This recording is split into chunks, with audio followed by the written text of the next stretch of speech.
Huwag mo itong sabihin sa iba para swertehin at yumaman.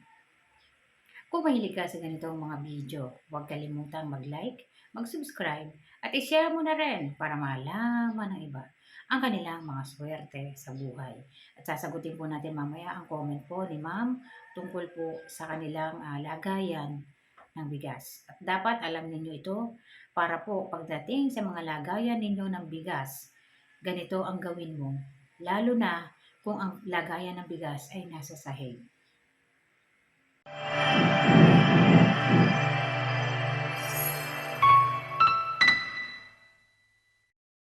Mga bagay na dapat ilihim sa iba para swertehin at yumaman.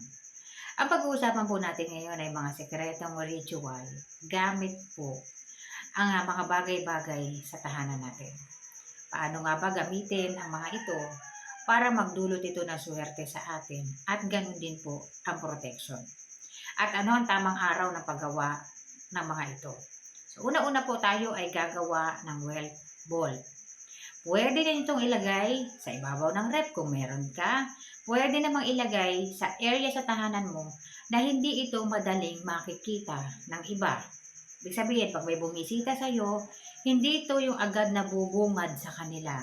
Malas po yung ganon, mamalasin ka. Ang lahat ng wealth energies mo ay mauubos or madidrain po ng dahan-dahan at mauuwi po yan sa pagkawala ng lahat. Okay? Ito po ang mga kakailanganin natin. At ipapaliwanag ko na rin kung bakit ito ang kailangan natin. Isa ito sa mga ritual na ginagawa o sekretong ritual po na ginagawa na dapat alam mo para meron ka rin sa bahay mo. Okay? So unang-una, kailangan natin ng bigas. Bakit kailangan natin ng bigas? Kasi po ang bigas ay never-ending wealth. Kailangan natin yon para hindi tayo nauubusan o ang pamilya mo hindi nauubusan ng wealth. Sunod, asukal. Bakit kailangan po ang asukal? Ang asukal po, sa mga hindi nakakaalam, ang asukal po ay inililink sa planetang Venus na nangangahulugan or sumisimbolo ang planetang ito ng money, luxury at personal charm. Kaya't mahalaga ang asukal. Sa mga hindi nakakaalam, napakahalaga ng asukal. Huwag niyong hayaan na nauubos ito. Sunod, maglalagay din po tayo ng tubig. Okay? Ilalagay natin yan sa maliit na lalagyan at maglalagay tayo ng asin. Meron po tayong Himalayan salt. Blessed salt yan.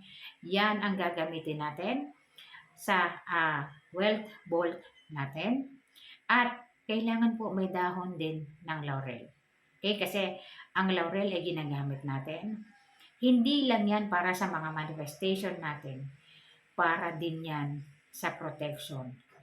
Lalo na kung nagkakaroon ng toxic energies sa tahanan. Okay?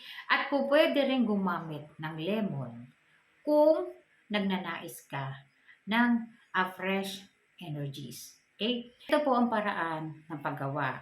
Ang mga ito ay po pwede ninyong ilagay sa garapon, pwedeng may takip, pwedeng wala. Okay? So, ang bigas po, ilalagay sa garapon, ilalagay din sa garapon ang asukal. Depende na sa kung gaano karami yung nais ninyo. Okay? Yung bigas, pwedeng isang dakot. Or kung gusto niyo naman mas marami pa, pwede naman po. Ganon din sa asukal. Kayo na po ang magdesisyon kung gaano karami yung nais ninyo. Okay? Pwedeng punuin yung garapon, pwede rin hindi. Okay? Sunod, tubig. Yung tubig po, piliin ninyo yung tubig. Yung mineral water, mga madam, mga sir, yun ang piliin ninyong tubig. Sunod, yung Himalayan salt po na, yung pink salt, yun ang gagamitin natin. Okay? Pero kung wala kang mabibili na Himalayan salt, pwede kang gumamit ng rock salt o yung sea salt. Pwede po yun. At dahon ng laurel. Sa dahon ng laurel, 8 piraso lang ang gagamitin mo sa mga yan. Sa mga nagnanais ng lemon, kung nais nyo na maglagay ng lemon, yung lemon po hindi ilalagay sa garapon. Okay? Halimbawa po, kalamansi, nais mo, 9 na piraso. Ilagay mo lang sa area mo, pwede na yan. Okay? So, ginagawa po ito, mga madam, mga sir, tuwing papasok ang unang Martes at unang Huwebes ng buwan. Okay? Kapag ililipat mo ito ng patungan, halimbawa po nakalagay sa ref, yan, napili mo ref, gusto mo ilipat na ibang patungan, papalitan mo lahat yan. Okay? Yung nanggaling na sa isang lalagyan or sa isang area na pinaglagyan mo, huwag mo nang dalhin yan doon sa bagong lilipatan mo. Palitan mo yung laman yan. Okay? Halimbawa po, yung pinaglagyan mo ibabaw ng ref. Ngayon, yung ibabaw ng ref, gusto mong ilipat yung ref, so ililipat mo rin yung nakapatong. Yung welt bolt mo na yan, kapag ka ililipat mo yung pinagpatungan mo or kinakailangan mo talagang ilipat, papalitan mo yung laman. Okay? Yung luma pong laman yan, ilalagay sa halaman, hindi itatapon. Okay? At paano naman kung wala kang rep? Okay? Pwede mong ilagay yan sa ibang area sa tahanan mo na hindi matatanaw ng mga tao na hindi naman ninyo kaanak. Kasi doon nagsisimula ang pagkaubos. Hindi natin kailangan na ipakita sa iba kung ano yung ginagamit natin na pampaswerte. Pwede nyo i-share sa kanila, ikwento nyo ano yung pampaswerte nyo. Pero wag mong ipakita sa kanya yung ginawa mo.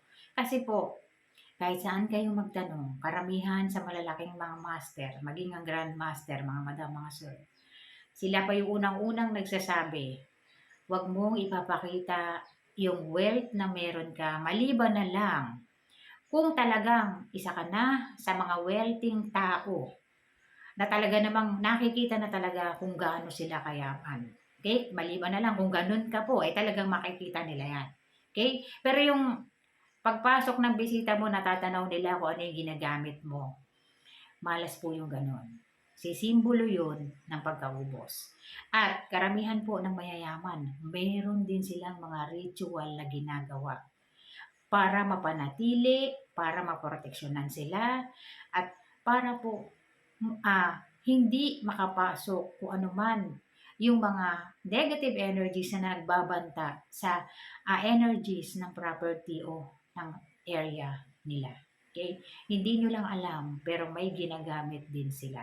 Okay? At kung minsan pa nga, sila pa mismo ang nag-aaral para sa sarili nila. Okay? Mahalaga po kasi na alam natin, mga madam, mga sir, kung ano yung ginagawa natin. Papasok na ang 2027. Dapat alam mo na kung ano ang gagawin mo sa mga ritual na ginagawa mo. Dapat marunong ka nang tumingin kung saan nagmumula ang kamalasan mo para doon ka maglalagay ng cure. Hindi yung, ay nilagay mo lang yung pampaswerte, aasa ka na lang, naswertehin ka. Paano kung hindi? Anong gagawin? Di po ba? Hahayaan mo na lang na hindi ka, na ganyan ka na lang or kung ano man yung dinadanas mo. Titingnan po ninyo, mga madam, mga sir, kasi kayo ang nakakaramdam, kayo ang nasa area, ikaw mismo ang nakakakita kung ginigipit ka ba ng mga nakapaligid sa'yo. Okay? Meron kang po pwedeng gawin para sa mga yan. Okay?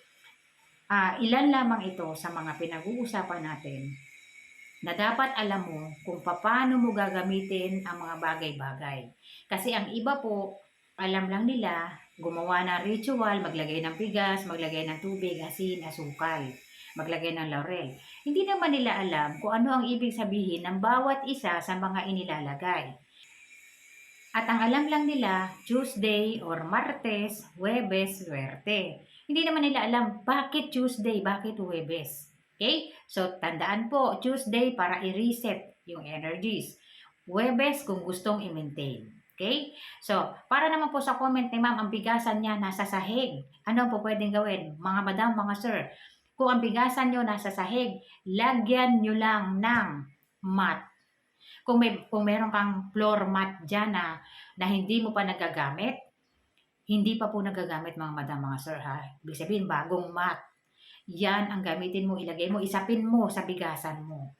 Lalo na kung nakapatong lang yan sa sahig. Kahit pa sabihin na natin sahig mo, granite ang tiles nito, or nagmamahalang jade na tiles, yung sahig mo po. Kahit na merong yin energy sa floor, kailangan po may basahan siya para protektado yung energies ng bigasan. Or yung iba po, naglalagay sila ng kung ano mang mapagpapatungan nila para hindi direktang nasa sahig. Okay? Hindi lamang ito tumutukoy sa bigas. Pati po yung ibang mga pagkain, mga madam, mga sir, ha? Hindi direktang nakalagay sa sahig. Kasi yung yin energies pupunta sa pagkain. Okay? Maapektuhan yung wealth energies nito. Okay? So, pwede ang anumang lagayan ninyo ng bigas, mga madam, mga sir. Pwede yan. At lalagyan nyo lang ng pampaswerte po or para sa protection din, hindi lang pampaswerte yan. Lalo na kung hindi pa kayang bumili ng metal na lagayan, ceramic na lagayan. Kasi po, darating ang panahon, makakabili ka rin naman yan. Kahit maliit lang ang piliin mo, para yung wealth energies mo, nandyan talaga sa tahanan mo. Para makaalis ka sa kung ano man yung sitwasyon na meron ka. Kasi po, dahan-dahan talaga, kailangan mong palitan yan para mabago yung energies sa area o sa tahanan mo. Okay? So, palagi po natin itong tatandaan, mga madam, mga sir. Alamin mo, lagyan mo ng cure, at maglalagay ka rin ng pampaswerte. Kailangan po natin ng mga energies na dulot ng mga lucky charms na ginagamit natin para matulungan tayo na ma-attract yung mga energies na nasa labas na pwedeng makatulong sa atin. Maraming salamat.